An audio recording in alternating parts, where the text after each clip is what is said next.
Okay, so we've reduced down, so we're going to go ahead and we're going to add our lemon juice. And that'll give it a nice bright flavor. And we're going to go ahead, pour in some chicken stock. And we're going to go ahead and add our noodles. Okay. Okay, what I'm using here is a country egg noodle. It's very similar to the wide egg noodles that you commonly see in the store, but it's made with semolina flour. They're thinner, and I think that they have more starch. So what they're going to do as they cook down in the stock is they're going to help to thicken and help make a sauce, which is really what we want. Let's go ahead and let's get a little salt in there too. We'll check at the very end to make sure we like how much salt and pepper we have, but we want to go ahead and we want to add a little right now. Because when you boil noodles, whatever your liquid is, whether it's water or stock, that is your opportunity to salt the pasta. It's the best way, best time to infuse that salt flavor into the noodles. Now that we've taken gentle steps, I'm going to go ahead and I'm going to put the lemon juice or the lemon zest in there because I want that to cook in with the noodles. More flavor, kind of layering flavors as we go. While I'm waiting for the noodles to simmer down, I'm going to chop up a little fresh basil and a little fresh mint. But I want to talk to you about a technique called chiffonade, and that's another French term. And what you do basically is you stack your leaves, your herb leaves. Let's get the center out of that. We don't need that. We don't need the stems, just the leaves. And then you roll it up like this. And then you just cut very thin ribbons. Basil bruises very easily, so the less you handle it, the better results you're going to get. And I love it because as you do that, and that's chiffonade, just ribbons of herbs. And I've got a little mint growing outside, so I snipped off a little mint because mint and basil are buddies.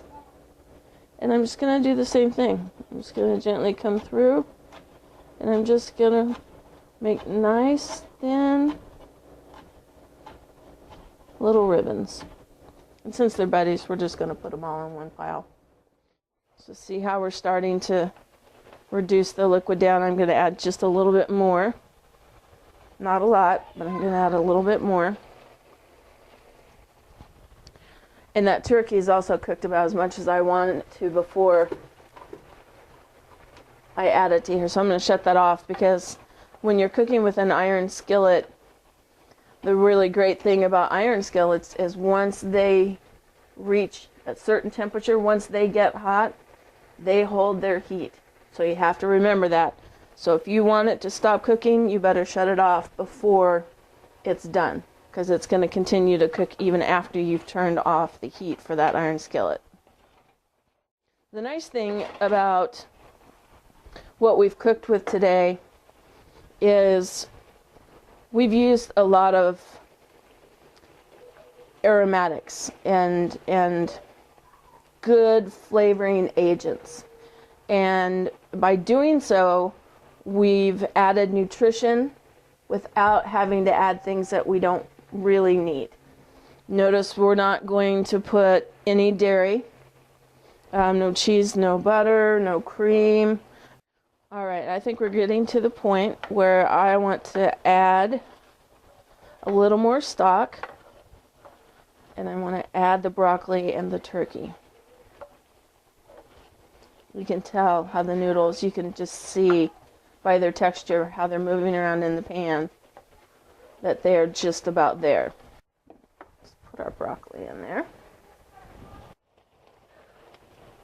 It's going to be a feast for the eyes as well. Let's get everything in there. We don't want to waste anything. Okay. I'm going to come over here and lift this heavy pan.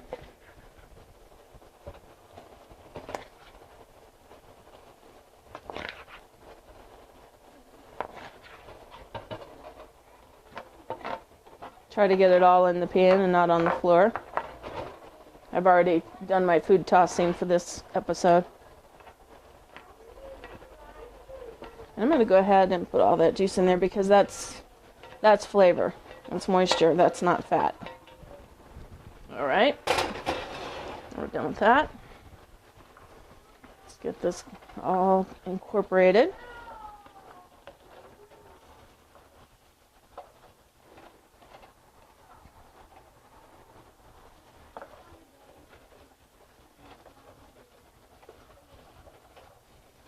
I just love to watch the transition of food, how it goes from its raw state, comes together, and makes something simply magnificent for all the senses. I'm going to add just a touch more liquid. Turn this handle off to the side there so I don't drop an iron skillet on my foot. Just a touch more, not much. And then I'm waiting till the very end. We're almost there. I'm going to wait until the very end to add the herbs. Like I said earlier, they're very gentle, they're very fragile, and we don't want to overcook them. We want to just bring out their essence at the very end. So that'll be the last thing that we add. It's just another minute or two. You want to cook the turkey all the way. We don't want to have any partially uncooked pieces. You want to cook it all the way through. Anytime you're working with ground chicken, ground turkey, any poultry of that nature, you want to really be mindful and make sure that you cook it all the way through so that we don't have any chance of salmonella. You made it all from scratch. And you know exactly what's in it. Okay. Let's see how we're doing on our salt content. Give that a minute.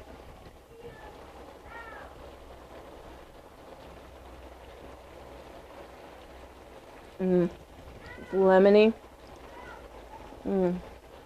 Garlic, just a hint. You can just add a hint of the garlic. Okay. I'm going to give it just a pinch more salt and a pinch of pepper. And we're going to put those herbs in. And it's dinner time. Okay. Let's do just a pinch more because bland, we don't need bland.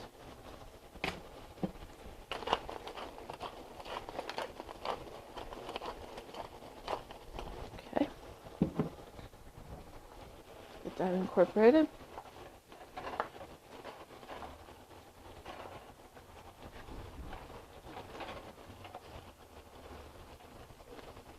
Okay.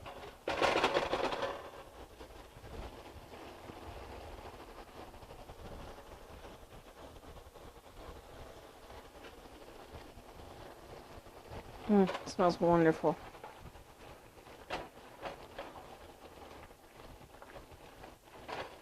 Okay. And there we have it. It's just that easy.